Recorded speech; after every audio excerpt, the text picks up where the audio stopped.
I used to live in a small rental house on the edge of a quiet town in Colorado.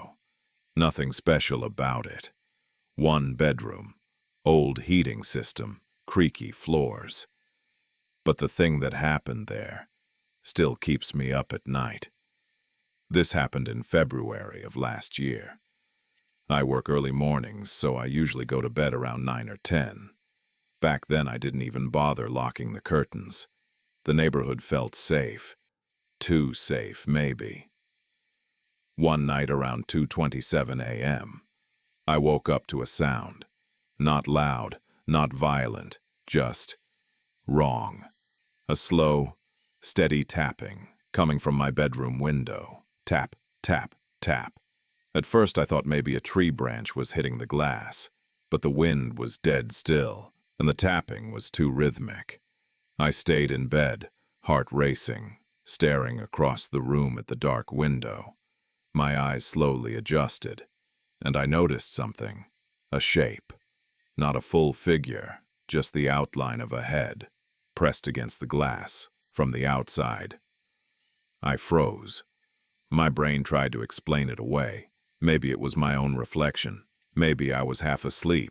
But then, the head moved, very slowly, tilting, as if trying to look into the room. I couldn't breathe.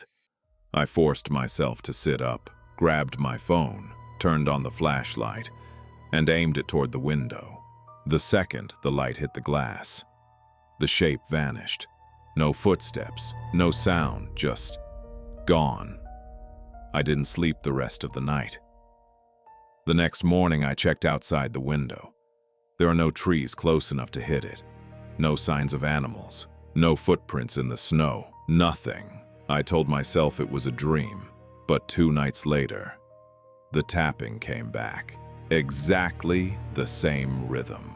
Tap, tap, tap.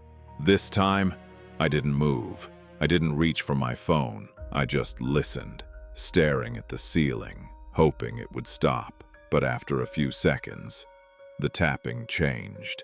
It turned into scraping, a slow, dragging sound, like a fingernail being pulled across the glass. Scree. Then a whisper, so soft, I thought it was the wind. "Are you awake?" My entire body seized up. I didn't dare look at the window. I didn't dare move. I lay there until sunrise, eyes wide open, praying whatever was outside wouldn't come in.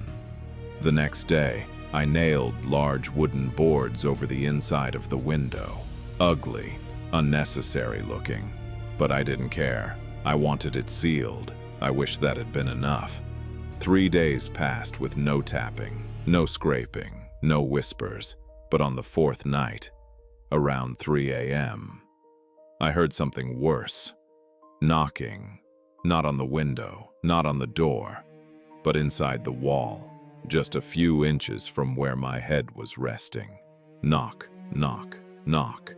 As if someone was standing between the dry wall and the exterior panels, knocking from the inside out. I jumped out of bed so fast I nearly fell. The knocking stopped instantly. When I stepped away from the wall, I heard something else. Breathing. Slow, heavy, controlled breathing coming from inside the wall. I grabbed my keys, ran out of the house barefoot, and didn't come back until morning. I called my landlord right away. I told him someone might be trying to break in or living inside the walls. He came over, walked around the house, checked the crawl space. Then he looked at me and said something that still chills me. "You're not the first tenant who complained about him." "About who?" I asked. He shook his head. "I don't know. I've never seen him. But the last guy who lived here said the same thing you just did. Tapping on the window, knocking in the walls." I felt sick. I asked why he never told me. He said, "People don't like hearing that kind of thing. They stop renting." That night, I slept on the couch, far from the bedroom. But around 2:40 a.m., I heard it again. this time from the living room window. Tap, tap, tap. I forced myself to look, and there he was. A man, standing perfectly still, outside the glass. Tall, skin pale like cold wax, eyes completely black, no whites at all, and a smile that looked forced, too wide, too stretched, like he wasn't built to smile that way. He leaned closer, pressing his forehead to the glass, and whispered. I found another way in. I stumbled backward over the coffee table.